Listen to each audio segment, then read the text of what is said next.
Hello and welcome. I'm Agent 144, Alex Trenoweth for the Cosmic Intelligence Agency, and I am so excited to have the amazing David Hamblin, who is the author of Harmonic Charts and a few other books. And he has been a pioneer in this field of astrology. He's done a lot of incredible things. But I want to hear, and I'm sure you want to hear about his long career in astrology, how astrology has changed over the past few decades. So David, can you tell me what harmonics are according to your own definition? Maybe how to calculate them and how to use them in modern astrology? First of all, let me say that the harmonics that I'd be concerned with are the harmonics of aspects between planets. You can look at harmonics in other parts of the chart, but let's just stay with that because that's what I've been concerned with, and that's where the most knowledge now is. So if we look at harmonic aspects between planets, we're looking at a whole lot of aspects that have not been included in traditional astrology. Traditionally, astrologers have looked at a very limited number of aspects. They've looked at the conjunction, the opposition, the square, the trine, and to a lesser extent the semi-square, the sesquiquadrate, the semi-sextile, and so on. But this misses out a whole number of possible aspects because the relationship between one planet and another planet can participate of any number.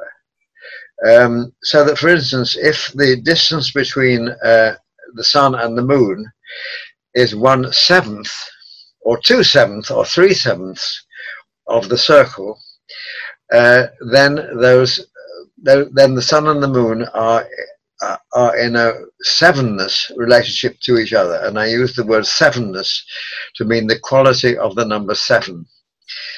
And this has a different quality from the traditional aspects. You see, if the sun is opposite to the moon, so they're halfway around the circle from each other, then their relationship has the quality of the number 2. So it has a 2-ness quality. If they are in trine to each other, then it has a 3-ness quality, which is a different quality. We know that 3 is different from 2. It's maybe more to do with pleasure and less to do with struggle. And it seems that the number 5 is very much to do with creativity, with building new things. The number 7 is very much to do with inspiration, intuiting things that you can't rationally explain. The number 11 is to do with defiance and standing out against the world, and so on. Each of these numbers has a different quality. And it seems to me very valuable to study these numbers because they can tell you about relationships between planets which you would not otherwise have been aware of. Now, of course, the problem is, how do you study these numbers? Because you can look at the chart and you can't see them. You know, you can immediately see if a planet is trine to each other because it's exactly 4 sides away from the other planet. But you can't see these quintiles and septiles, so you have to do a calculation. And the easiest way to do that is to calculate a harmonic chart. And I'll stay with that for now because we haven't got time to go into other things. Any astrological computer program such as Solar Fire has a thing that you can click to bring up a harmonic chart. So you click on harmonics and you click on the number 5 and you come up with the harmonic chart. And in the harmonic chart, planets that are quintile to each other, in other words, 1/5 of the circle away from each other, appear as conjunctions, if this is the 5th harmonic chart. If you click on the number 7, then you get a 7th harmonic chart, and then you get the planets that are 1/7 of the circle away from each other appear as conjunctions. And of course, in that chart also you get oppositions, so that the 2 planets that are opposite to each other in the 7th harmonic chart have a relationship which is to do with 2 times 7, which is 14. And and the quality of 14ness is a combination of 2ness and 7ness. So there's, if 7ness is to do with inspiration and intuition, and 2ness is to do with struggle and effort, then 14 is to do with struggling towards inspiration.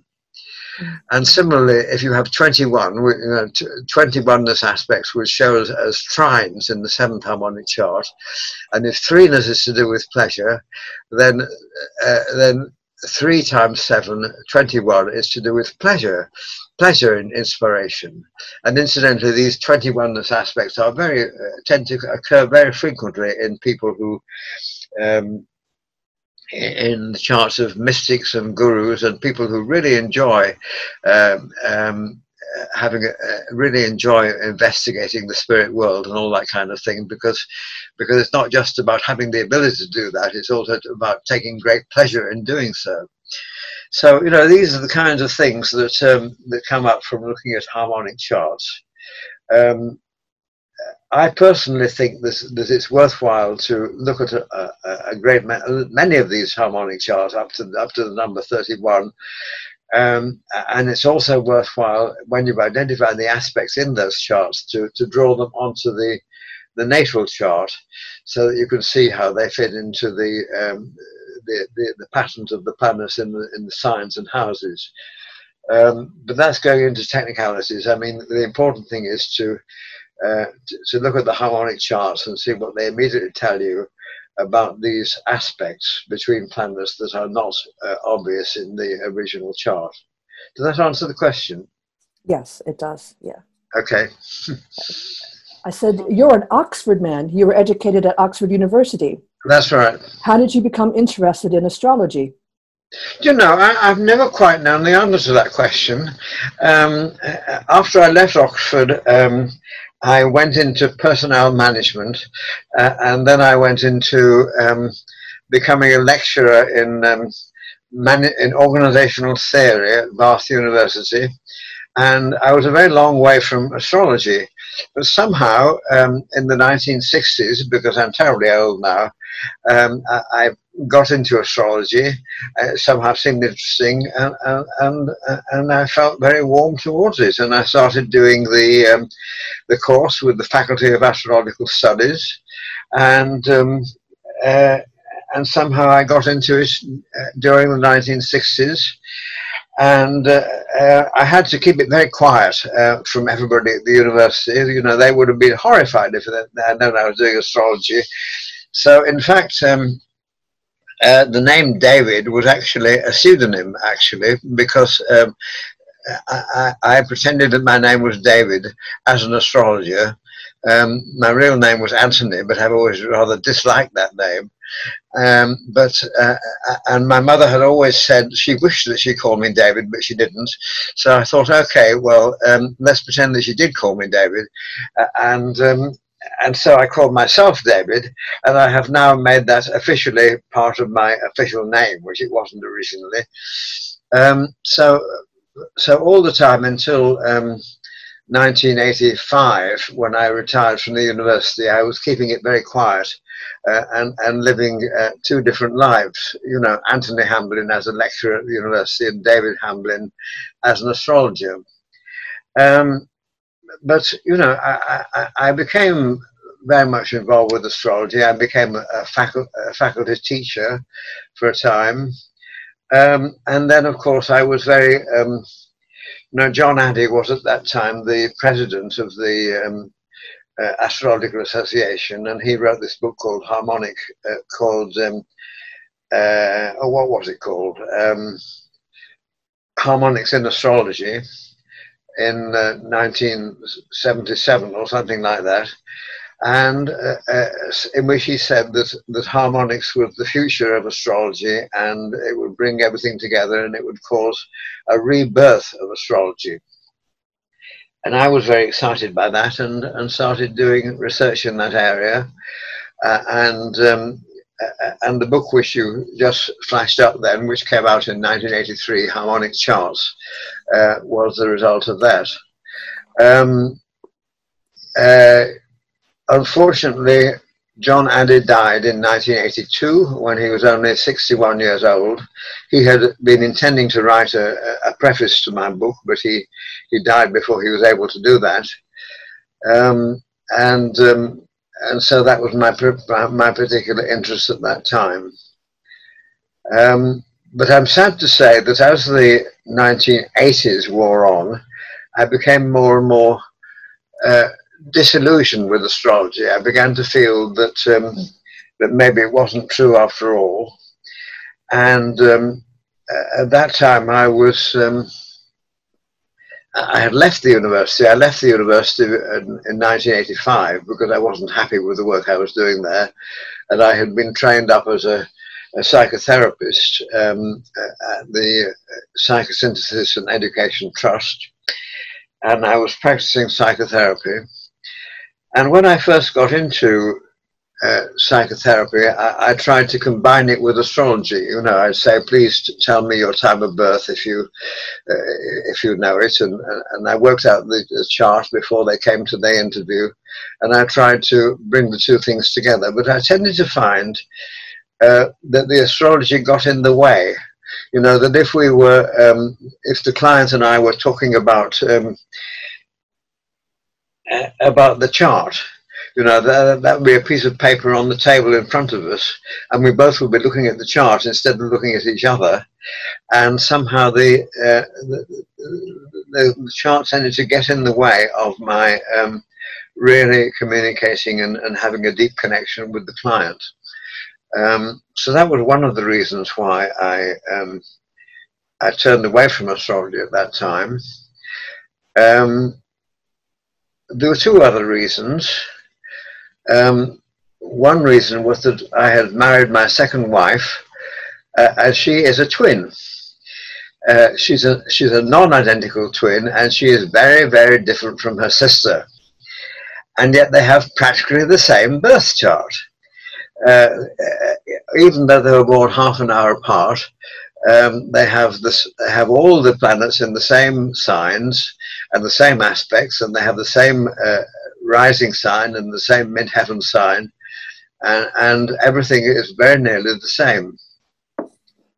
And I thought, how can they be so different if they have nearly the same chart? I consulted several people about that. I consulted the great Charles Harvey about that, and he said, well, this is quite a mystery, this is a great challenge for astrologers, and he didn't really answer the question. He didn't know what the answer was.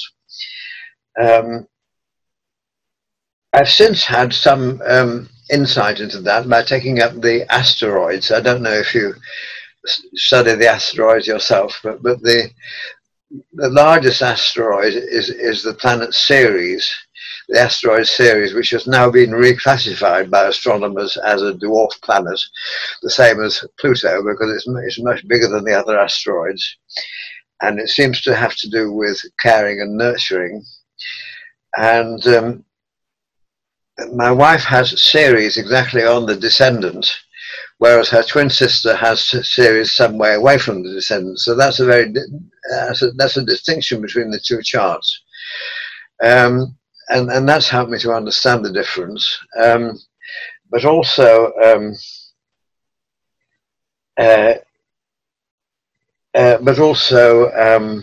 I think I've gained a greater understanding since then of how different people can have a different can emphasize different parts of their chart. So I feel that my wife has been much more emphasized on the lunar aspect of her chart, you know, the aspects that are centered around the moon, and her twin sister is very much more centered on the sun. You know, her twin sister, I mean, they both have sun in Aries, and you know, my wife is the kind of person, when she says to people, I have the sun in Aries, they say, really? I would never have thought you had sun in Aries, you know, because she's not obviously an Aries person, whereas her sister is very obviously an Aries person. So her sister, as I see it, is very much working through the sun in her chart, and my wife much more through the moon. Anyway, that was another reason why I turned away from astrology. And the third reason was that I had done an analysis for a client. I wasn't doing very much astrological analysis for clients, but I did analyze this one person's chart. And I gave him a reading, and he said, "Wonderful, that's absolutely fantastic, it's all right." And then he came back to me the next day and said, "I'm sorry, I gave you the wrong chart. Actually, I was born in 1951 when I told you I was born in 1950. So, in fact, the chart on which I had done this correct reading was the wrong chart." And that was another thing that made me turn away from astrology. So that because of all that, I had nearly 20 years in which I didn't do astrology at all, and really disappeared from the scene. And in fact, I contributed in the year 2000. I contributed to Gary Phillipson's book, which is called Astrology in the Year Zero, and I contributed a piece to that about why I had turned away from astrology. But then later on in the first decade of the 21st century, I suddenly took it up again. I was sitting on a beach actually. I was walking the coast path. If you look at my website, you can read an account of my travels along the southwest coast path. But anyway, when I was halfway along the path, I was sitting on this beach and suddenly thought, I want to get back into astrology. And following on that, I did a huge amount. You know, I remained very isolated. I was not in contact with other astrologers, but I did a huge amount of research on harmonics. And this led in the end to the publication of my second book, which is called The Spirit of Numbers, which takes very much further the development of harmonics. And this has really made me, this has brought me back to astrology, really. I now feel really convinced that astrology does work, in spite of the difficulties about my wife and in spite of the difficulties about having done the right chart for the right interpretation for the wrong chart. In spite of that, it seems to me astrology does work, and I'm back into it now. So just recently I've been making contacts with the astrological community, from which I had been very much cut off for a long time. So I've rather, given you a long answer to what I said. Was what you asked was just how did I first get into astrology? But somehow I've got into how I went on with it. Okay, that's perfect. Because I was surprised to see you. You came to my lecture. And I was told, I had thought that you weren't interested in astrology anymore, and I didn't even realize you were on the scene, and there you were in my lecture, and I was so happy to see you, because I'm such a fan. I'm going to fangirl all over you, because, you're very inspirational to me. I have a mini course on my website where I do harmonics and midpoints as well. But just taking you back to when you were just starting out as an astrologer, what do you think are the big differences between when you started out and where you find yourself now as an astrologer? How do you think the astrology world has changed? Well, at that time, in the 1970s in particular, astrologers are very much under the influence of the Gokul study, which we seem to provide concrete scientific evidence that astrology was true, even though not quite in the way that astrologers had expected, but nevertheless here was scientific evidence that at least partly it was true. And I think that therefore astrologers were very much looking for more scientific evidence. They were tending to see astrology as potentially a part of mainstream science, although there was a very long way to go before it was accepted like that. And I think that John Adley's work contributed to that. He was very much influenced by Gokul, and he was saying that his work on harmonics hopefully would make it part of the mainstream understanding of how the cosmos works. And So I think that was the emphasis at that time, and to some extent that was still the case when I left astrology in the late 1980s. But after that, this sort of scientific, or hopefully scientific, view of astrology began to fade. I think you probably know that Gokhale himself committed suicide in 1991. Perhaps because he wasn't so sure himself as to whether his work was flawed, was completely acceptable. Excuse my cough. Well, I didn't know very much about this because I was out of astrology by that time. But I think by the time I came back, this attempt to make astrology scientifically respectable had somehow disappeared into the background, and astrologers seem to be much more content to regard it as astrology as a kind of mystical pursuit, you could almost say, something that was not grounded in scientific fact. And I think that this, as you probably know, there's a lot of work being written to the effect that essentially the nature of astrology is divination. Astrology is a divinatory process, which is therefore outside the realm of science because it's subjective rather than objective, that has maybe become the dominant view among those astrologers who actually think about what is the nature of astrology. Why does astrology work? Of course, there are a lot of astrologers who don't really think about that. They just do it, without worrying about why. But if they do think about it, they tend to have this view that essentially it's a process of divination, rather like the I Ching. And of course, this moves it away from scientific fact. If you believe in astrology as divination, then you're actually saying that the stars, the planets, don't have a direct effect on earthly events. They are metaphors. What they are doing is metaphors or symbols, and you select a chart, and you maybe select it at random. Just as you pick a card from the tarot pack at random. You pick a chart at random, and you find the planets are in certain positions, and those planets are metaphors for the answers to your question. So this is moving astrology a long way away from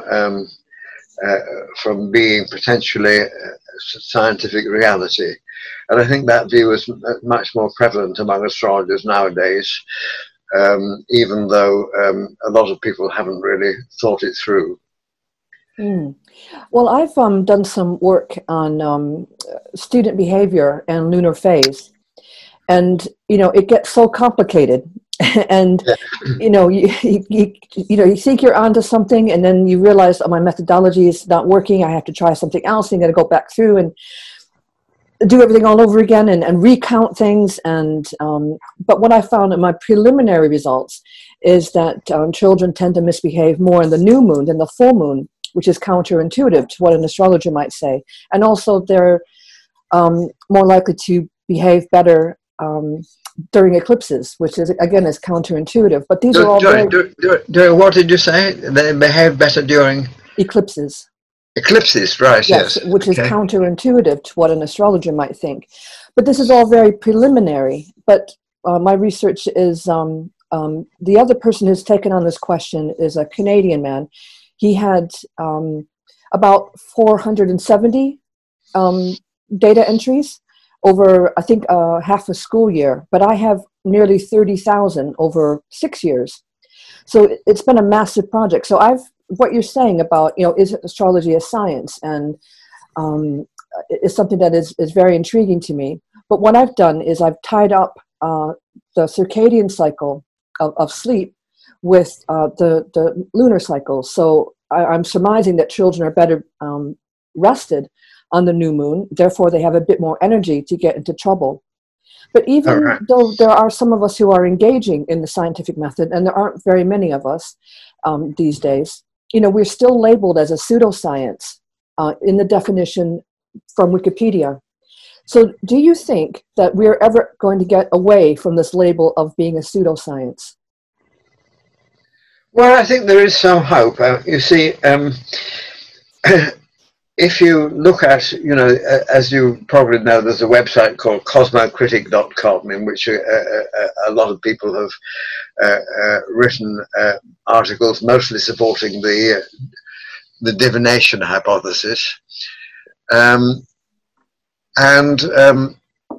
Kirk Little, who edits that site, has written something about. He says that most astrologers reject the crude materialism of scientific astrology. In other words, what he's saying is that there is no physical factor which could cause the planets to affect our behavior.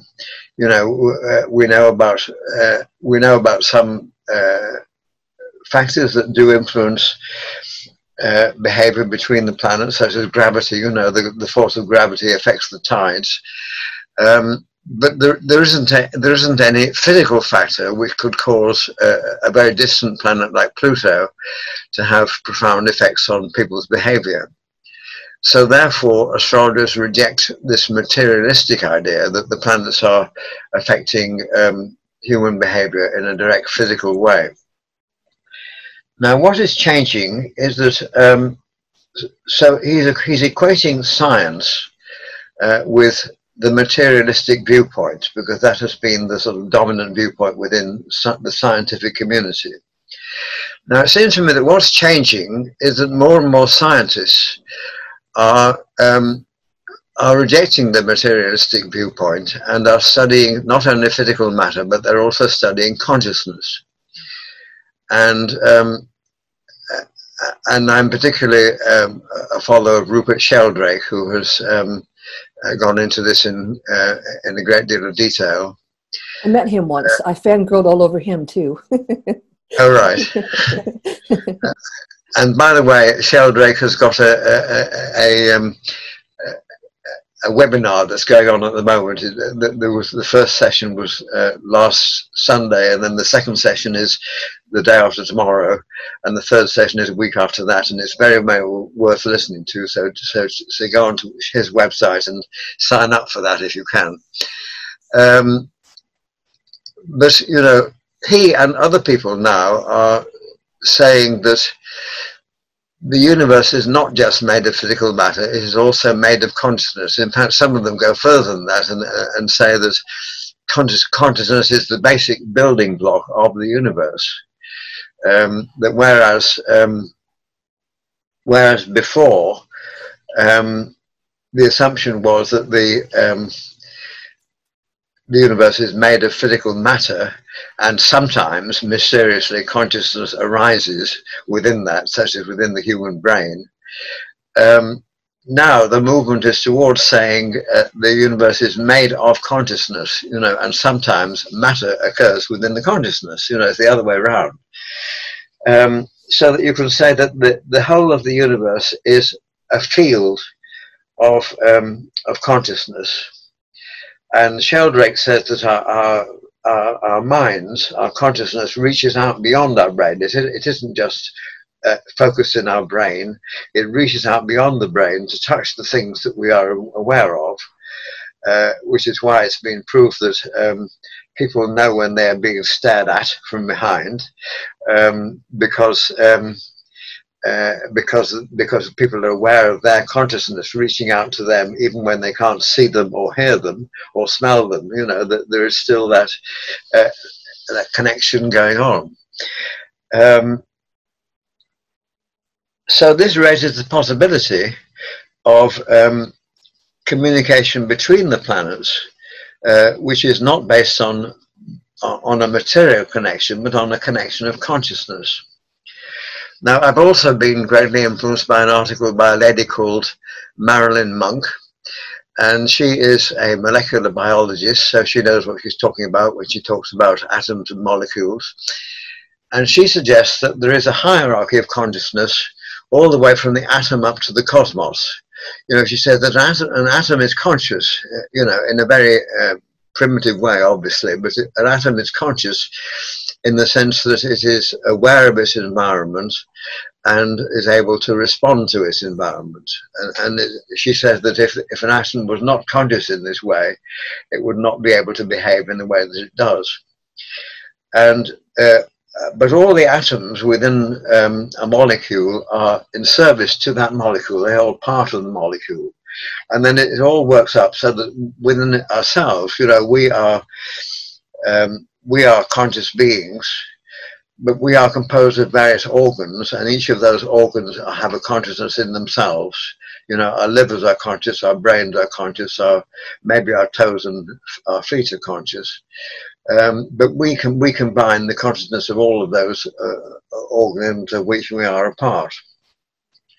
Now, in the same way, if you go up the hierarchy, you come the next level. Well, maybe there are things in between, but the next big level is the Earth itself. So we're all members of the Earth, along with all the other people and all the other animals, and also all the other organisms that form part of the Earth. And you could say that the Earth is itself, or herself, because I like to think of her as a conscious being, and I like to give her the name Gaia. The Earth is a conscious being. And then you can say, well, if you follow this analogy upwards, then the other beings that are at the same level as the Earth are the other planets. So we can expect, therefore, that the Earth is in communication with the other planets telepathically, just as Sheldrake says that we are in communication with other animals and other people telepathically, even if we don't realize it. The Earth is in communication with the other planets through this field of consciousness. And they are all in service to the next level up beyond that, which is the consciousness of the solar system as a whole. Now, it seems to me that this possibly offers a scientific basis for astrology, because if you say that the Earth is communicating with the other planets, well, what is she communicating about? And you could say that basically what she is communicating about is astrology, because astrology is concerned with her relationship with the other planets. And it's possible even, because you can say from that point of view that that the Earth nowadays has a much more developed consciousness than any of the other planets, because of all the biological life within the Earth that the other planets don't have, and especially because of the existence nowadays of human beings on the Earth with a relatively advanced intelligence. So the Earth is shining her light very brightly upon all the other planets, more brightly even than the Sun, because the Sun doesn't have biological life within it. And you can say that from a consciousness point of view, the Earth is the center of the solar system. You know, that the other planets are revolving, are aware of themselves in relation to the Earth, because they are receiving the light of consciousness from the Earth. And so they are aware of their positions in the earthly sky. So, you know, so this implies that from moment to moment, the Earth is conscious of where the other planets are in relation to her, and of their relationship to each other in the sky. And she is receiving from the other planets messages which relate to the particular type of energy which each of the planets have. And it does seem to be the case, although we don't know why, each of the planets has a particular kind of energy which is different from the other planets. So there's, the energy of Mars is different from the energy of Venus, and the Earth is very, with this the super sensitive consciousness that she has is very much aware of this.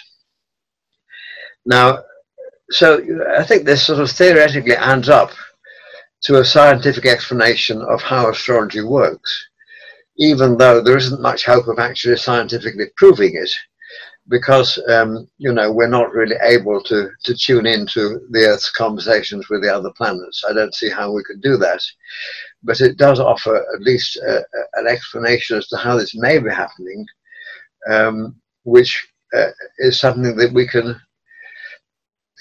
at least say to other people. We can say, well, you know, astrology seems to work, and they say, well, how does it work? And we can say, well, my suggestion is that this is how it works. So, you know, this is I think that once you have expanded the idea of science to include the study of consciousness as well as of matter, then there is a hope of astrology being scientifically accepted. You know, when because you heard my Mary Shelley lecture about the discovery of Uranus. You know, yes. I've often said, you know, when William Herschel turned his telescope and saw Uranus, you know, it changed the world because, you know, of that connection that was made. You know, we always thought that although other ancient astronomers had cited Uranus, you know, it was William Herschel that actually proved it was there, you know, through his calculations. You know, so I very much like this idea of the planets being aware of us, and you know, it does give a different sort of thought process to, you know, why and how astrology works. So that is extremely interesting. And the other point I wanted to make was we were talking about generational planets. I was thinking about Pluto, because you and I are from different Pluto generations. You are from Pluto in Cancer, and I'm from the Pluto in Virgo generation. And you know, Pluto in, you're Pluto in Virgo, you're saying? Yes, it is, and yours is in. Yes, okay, yes, yeah. And your generation has had experience, you know, the terror, the absolute terror of World War II and the aftermath. And you know, I'm sure that you have some conscious memories of what that was like. So, you know, how do you think?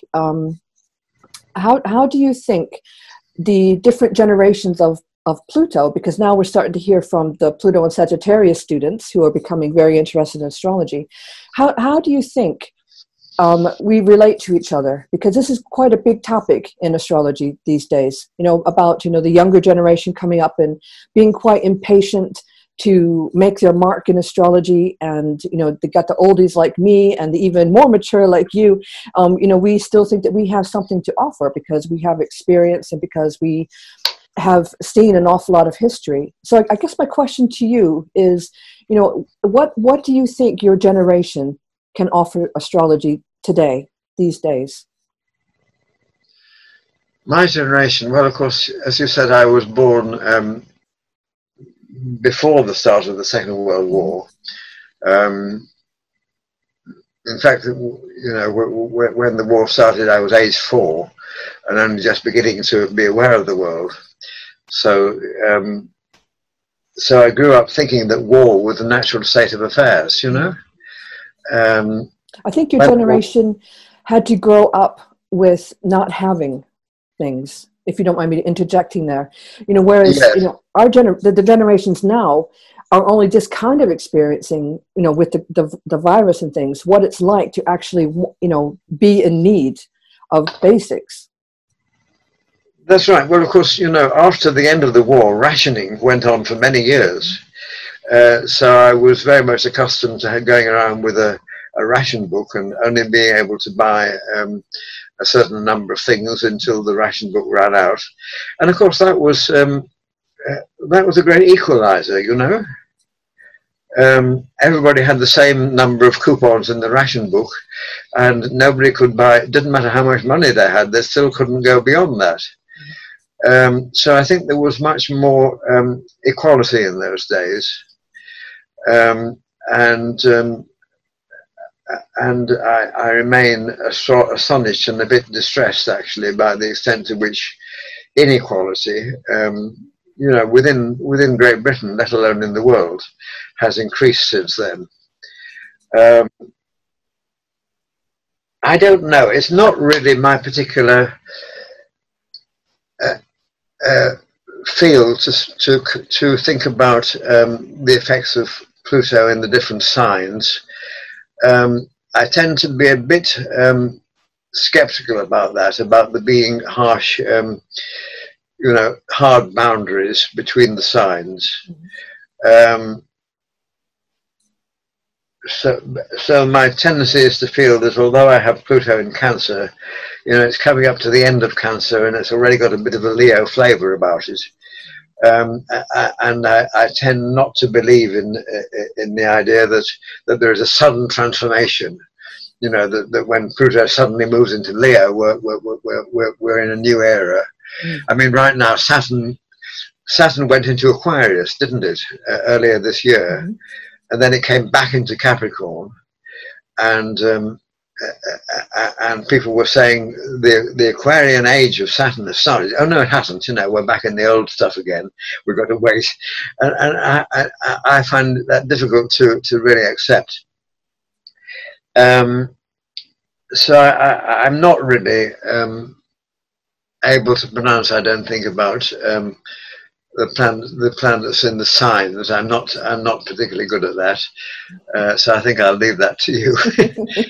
Well, I was only curious because, you know, it is a popular topic these days about the different generations of Pluto, and also Pluto is opposing where it was when it was discovered in 1930. So, you know, that's one of the reasons why I wanted to bring that up, just to see what you had to say. The aspects, you see. So that we now have, no, wait a minute. No, I'm getting confused between my aspects and the aspects up in the sky. You see, I'm coming up not only have I been through my Uranus return very recently, but also I'm coming up to my Pluto half return. Yes. Because Pluto is in Capricorn, very nearly opposite to my Pluto in Cancer. So that's very interesting to me.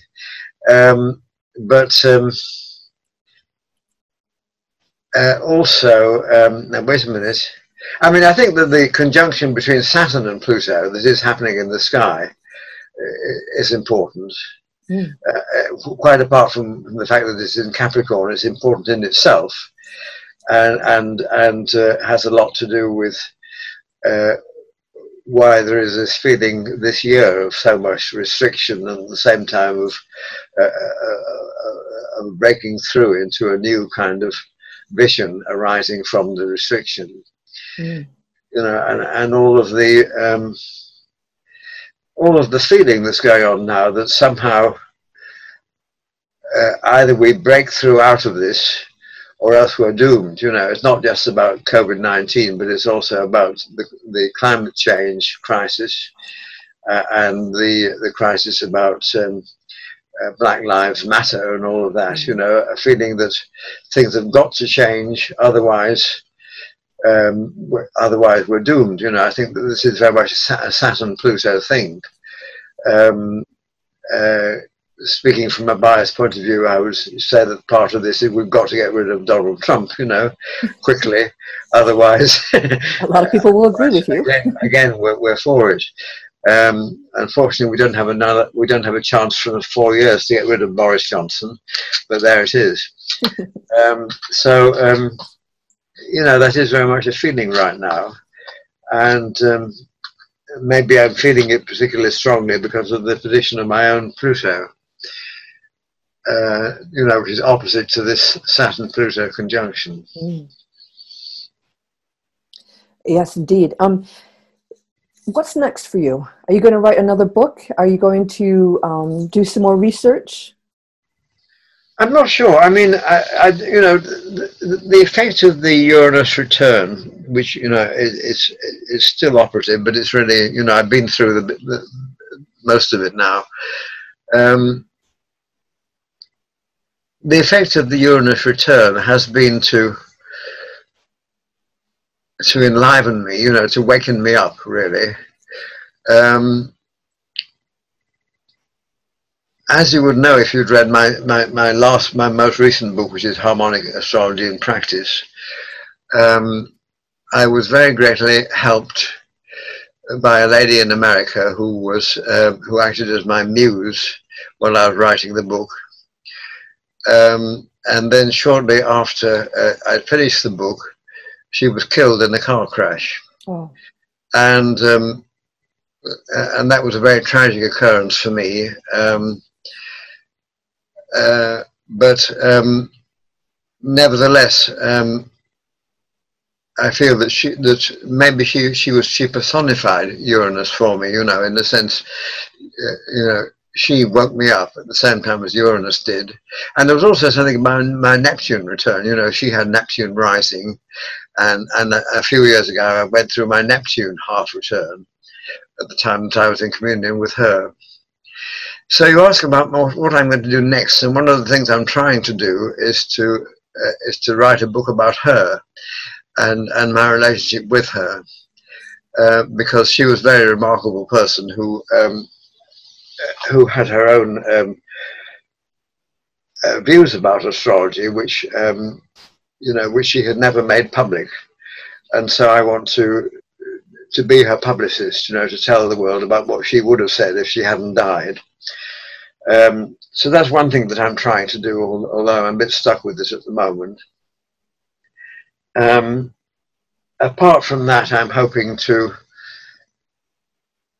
take further, what I've just been saying about the consciousness of the planets, and to write some more about that.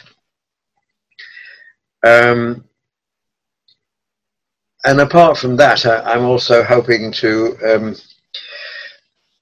or I would like, if there is time,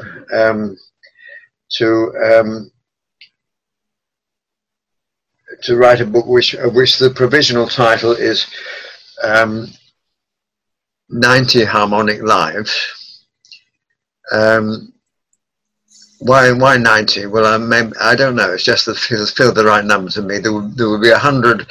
There would be 100 cases in this book, and 90 of them would be people, and the other 10 would be events. And in this, I would take 90 famous or fairly famous people and just give a very brief description of the important harmonic aspects in their charts. So that's another project.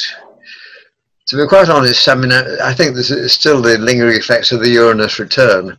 I'm still feeling a bit overwhelmed by the number of things that I am wanting to do, and the fact that this is fighting against the fact that I'm also getting older and getting rather more infirm, and that I need a lot of sleep during the daytime, and all this kind of thing. So there's quite a problem for me about how can I find time to do all of these things, and which of them will come first, and all of that. But nevertheless, yes, there are a number of things I want to do before it's too late. Yes. That sounds like it's going to be really interesting. A lot of work as well. When you start talking about more than, a few case studies, and you start talking about 90. Well, it would be just a very brief description. It would be the chart on the left-hand side of the page, and on the opposite page, it would be a very brief summary of the harmonic aspects in this person's chart. Mm. I think you may not know, Alex, because the book that you've been using is my first book, Harmonic Charts, which only takes the harmonics as far as the number 7. It talks about quintiles and septiles. Mm-hmm. But in my two more recent books, I've been taking it further and looking at all the prime numbers up to and including 31. And developing the theory that each of these prime numbers has a different quality, and different people are prominent in different numbers. So that, for instance, I sent you a passage about Mary Shelley from my latest book, And Mary Shelley, who wrote Frankenstein, is an example of a person who is very strong in the number 13. Mm-hmm. You know, she has a great many aspects in her chart, which are connections to do with 13ths of the circle. And it does seem to me that therefore the sort of quality of 13ness is very prevalent in her chart, and to some extent infuse the whole of her life. And 13ness seems to be about questioning your own identity, trying to find out who you really are, and taking risks in order to do that. There's very much of this risk-taking quality, and all the time you're trying to see how far you can go in finding a new theory of herself. So I think that Mary Shelley at the age of 18 was very much doing that in writing Frankenstein, and she was an outstanding example of that. Also, people who are very strong in 13ness tend to have a strong connection with death, even though they may not themselves die early. How interesting, in terms of what Mary Shelley did. Yeah, I wrote about. People seem to keep dying around her, even though she herself lived for a relatively long time. And so she wrote a book about a monster who caused the deaths of the people who created her. So that's just an example, and it seems to me that each of the higher prime numbers has a different quality. For instance, Donald Trump is very strong in the number 11, which is to do with defiance. You know, so defiance. For instance, Donald Trump has a very close connection between Sun and Venus in the 11th harmonic, and Sun-Venus connections, I think, are to do with your attitude to your own attractiveness, to your own likability. So Trump having this connection, this 11th harmonic connection between Sun and Venus, is saying, I defy you to love me. You know, you've got to love me because I say so. You know, this kind of thing. So I'm saying that each of the harmonics has a different quality in this way. So that in this book of 90 harmonic lives, I would be taking examples of people who are particularly strong in each of these numbers. Now, of course, most of us are not especially strong in a particular number. You know, most of us are a mix up of all of these numbers, and there's no particular number prominent. But nevertheless, it seems to me that by studying these harmonic aspects, you do hit upon things that you would not have done otherwise, which are extremely important in interpreting the chart. And I think this is the reason why I have abandoned my previous skepticism, and I'm inclined to think now that despite all the difficulties, astrology really is true, because I keep on being astonished by the extent to which these harmonic aspects do in fact describe the reality. Can you remember, was there a moment when you realized this, and by any chance did you check your watch when you realized that you needed to get back into astrology? I mean, what can you tell me about that moment? About coming back into astrology? Mm-hmm. Well, unfortunately, I haven't got a chart for it. What a shame. I was sitting on a beach somewhere near Penzance, and it suddenly came to me, I've got to get back into this. But unfortunately, I didn't make a record of the actual time, because it was sometime in 2004, in July, I think it was. But I can't pin down the actual time. Maybe I'll try doing a sort of tentative chart and see if I can hit on what may have been the right time. But I can't pinpoint exactly. I'm just thinking, you know, the time between when you left astrology and when you came back, it was a long time. Did you say 20 years between when you left? It was from roughly 1988 until 2004. So we're talking about 16 years. Mm-hmm. Yeah. I mean, that's a long time to be you know, away and to really believe or to really, you know, have thought it all through and thought, you know, there's nothing in astrology, and then, you know, 16 years later to come back into it. I mean, I think that's quite remarkable. So there must have been, a lot of, in your mind, there must have been a lot of arguments going on about, astrology is a load of rubbish. Because, even I think sometimes astrology is a load of rubbish. I get to the point where, I get tired of it. I get tired of the politics and stuff like that. And I just think, oh, I need a break from all this. And, but to completely leave the field and then come back to it, I think is, remarkable. I think that part of the reason for it was my desire to somehow find a purpose in my own life. As I say, I moved from being a university lecturer into being a therapist. But then in the year 2000, when I hit the age of 65, I gave up being a therapist as well. So from that time onwards, I was basically retired and living off my university pension. And originally, when I first retired, I thought, wonderful, I'll be able to just swan around doing nothing in particular and doing whatever I want to do and not having to worry about whether I'm achieving anything, But I think by the time I got to 2004, I was thinking, no, this is not enough. I want to find a purpose to my life. And then somehow remembering, well, actually, I did write that book about harmonics, didn't I? And that contributed something. And maybe I have more to contribute. And maybe that's really why I'm here on this earth, to write about that subject. So I'd better get back into it, Well, you are the authority on the subject. Somehow feeling that was one area where I had made a difference. Mm-hmm. Because, as a therapist, I think I was fairly good at it. But I don't think I changed the world of therapy in any way. I left it in exactly the same state as I found it. Whereas in astrology, hopefully I made a bit of a difference.